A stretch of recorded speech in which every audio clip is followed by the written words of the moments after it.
All right, hey everybody. So, quick story today. I wanted to give a self-deprecating story here on this Friday, because I need to not take myself too seriously and just remember that there's always better people in the world on for anything that you do. That's what I always tell my kids. There's always better people. So you always need to work hard and not be just settled in how you are at the moment, but to keep working. So the year was 1985. My high school jazz band always went to the Berkeley Jazz Festival, Berkeley College of Music Jazz Festival. There's a competition they always had, and it was great. You got to see all these different high school jazz bands and the whole thing from all across the country. And that was the first year. I was a freshman in high school in 1985. So we all crammed into this one classroom. You got to see any band that you wanted, really, if you could fit into the classroom. But at Berkeley, they would have like these double classrooms, and they would open the middle of it, and one side of the classroom were chairs, and then the other side they set the band up, and I have a big band in like a regular school classroom. It was amazing. So we're looking at the schedule, and we go in and check out Hall High School from West Hartford, Connecticut. This was 1985-ish. I think it was 1985. And, I didn't know anything about Hall High School. I've come to find out that Hall High School, it's one of the greatest high school jazz programs in the country.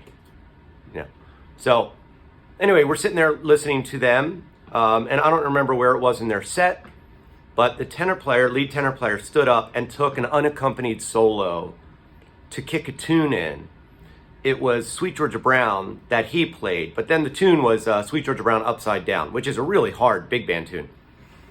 But this tenor player stood up and took this unaccompanied cadenza, rubato, like a couple of choruses out front. Must have gone on for like a minute and a half, 2 minutes. I don't even know. It seemed like it went on forever.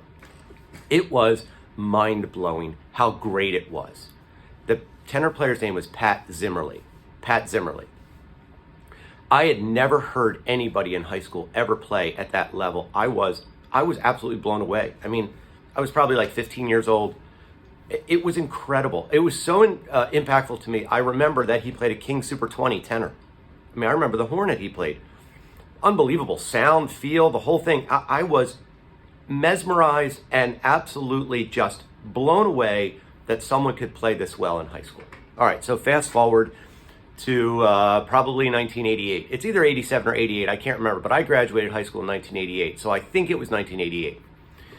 Now, we had already realized that that Hall High School was the school that you need to go see if you're at the Berkeley Jazz Festival. So, Hall High School, we found out when they were performing when I was a senior.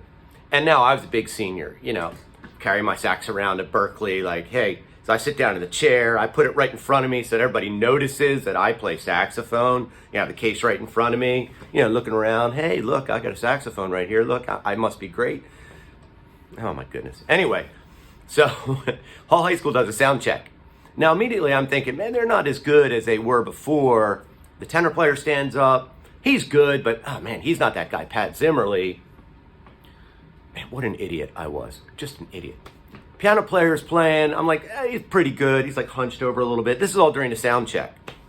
And they're sound checking a little short section of their opening tune, which was an arrangement of Harlem Nocturne, oddly enough, but killer an arrangement, Harlem Nocturne. All right, so the sound check's over. I'm thinking, all right, well, I'm not going to expect too much now because they're not as good as they were. Well, the director counts them off, and they start. And it's a rhythm section thing out front. And you would think that it was McCoy Tyner reincarnated on the piano. The piano player is hunched over the piano, playing. My mouth is like on the floor. And then, as the tune progresses, there's a tenor sax solo. This same tenor player stands up and starts playing.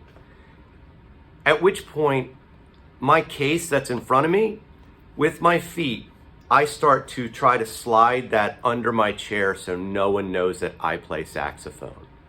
Because this tenor player was absolutely ridiculous. Like, as mind-blowing, if not more, than Pat Zimmerly a few years ago.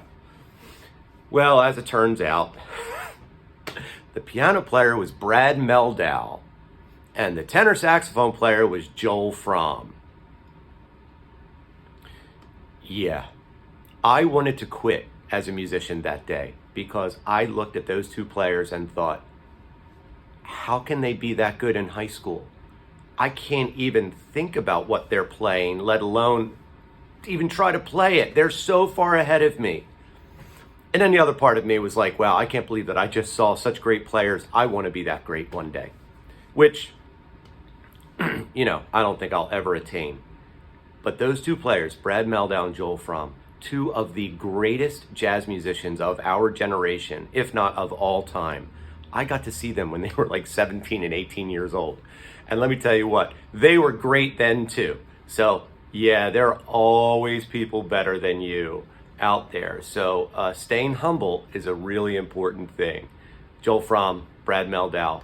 And Joel Fromm, if you ever see this, you made such an incredible impact on me. You are one of the greatest saxophone players that I've ever heard in my life.